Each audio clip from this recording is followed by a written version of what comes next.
The floodgates on Donald Trump's mental decline have been blown wide open because what used to be subtle, rambling answers and odd tangents and confused moments, they are now becoming impossible to ignore, even for people around Donald Trump. He is not just slipping. This is a guy unraveling in real time. And the interviews we've seen recently, the interview from yesterday that we looked at today with Kristen Welker, these are increasingly clear evidence that something here is very wrong. Now, I want to call your attention back to that interview with Time magazine from last week, where Trump was asked about a John Adams famous quote, "We're a government of laws, not of men."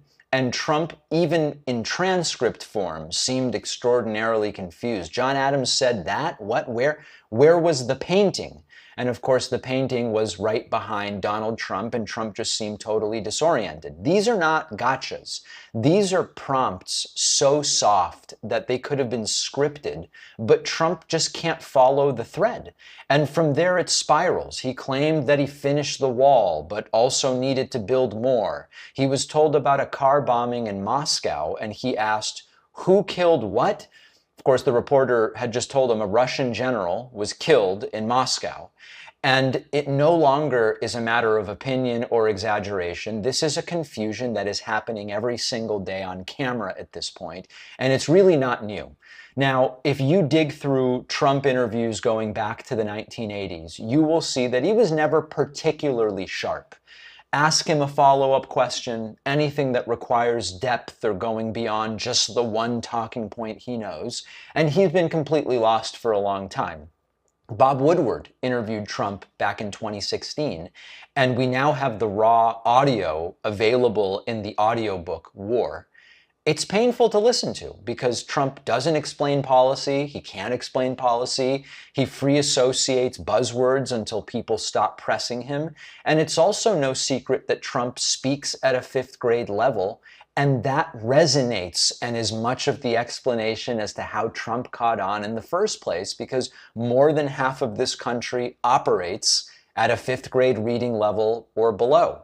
So when Trump talks in these broken sentences and low vocabulary fragments, it doesn't register as incoherent to a lot of people. It sounds familiar, and this is the sort of crutch or explanation for how Trump's been able to get away with such simplistic linguistic abilities for so long.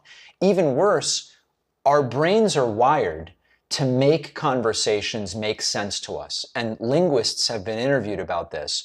The human mind will fill in gaps in logic automatically. So when Trump is only mildly incoherent, we all, our brains, automatically, naturally sort of fill in the incoherence with coherence based on what we believe Donald Trump is talking about. So when Trump says something like, "I built the wall and we need to keep building it because it was working," many listeners don't even hear the contradiction. They mentally patch it up, and it sort of feels like Donald Trump is making a point. But what's now happening is that the gaps are sort of getting too big to ignore.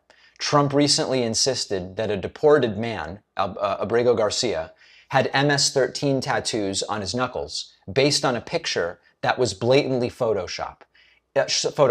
Even when Trump was shown proof of that, he still doubled down.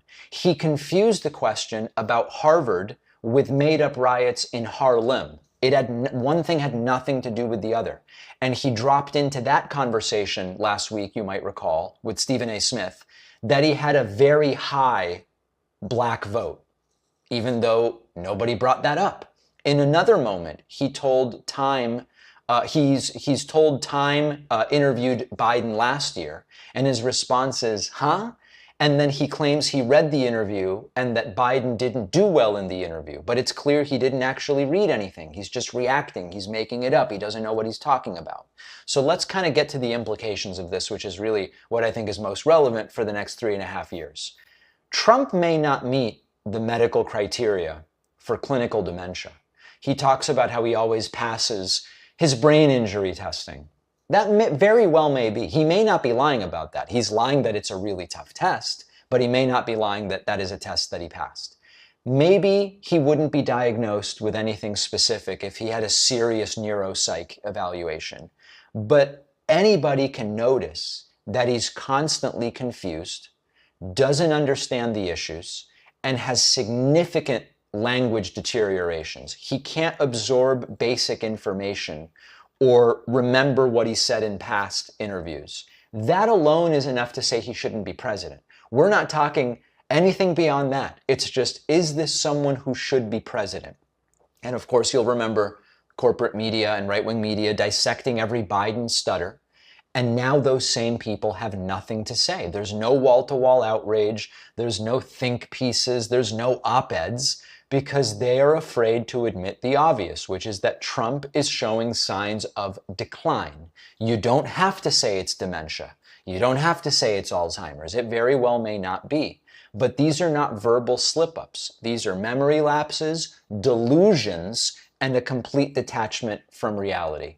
I don't want to make this a partisan issue. We saw Biden's poor debate performance, and at that point, I and others said he is not up to the task. I've argued we need younger, sharper candidates for a long time. I just want some consistency, which is, if you're going to call out Biden, you have to call this out too, because we're not just seeing aging from Trump, it's deterioration. Deterioration is not a clinical or medical diagnosis. It's a manifestation of what is going on with the guy. We don't have to medicalize it. And pretending otherwise doesn't just lower the bar for what is acceptable leadership, it actually puts the entire country at risk. So I want to open it to you. You can email info@davidpakman.com. What do you think is at the root of what we are observing from Trump? Is it that he does, there's another argument to be made. Yes, he has the linguistic deterioration, but the constant confusion is he doesn't give a damn about being president. He just wants to golf and do meme dinners, meme coin dinners and that. It's just that he doesn't care. Fine, let me know if that's your opinion, but I want to hear from you. info@davidpakman.com. What do you think is at the core or the root of the confusion and delusions that we've seen lately from Trump?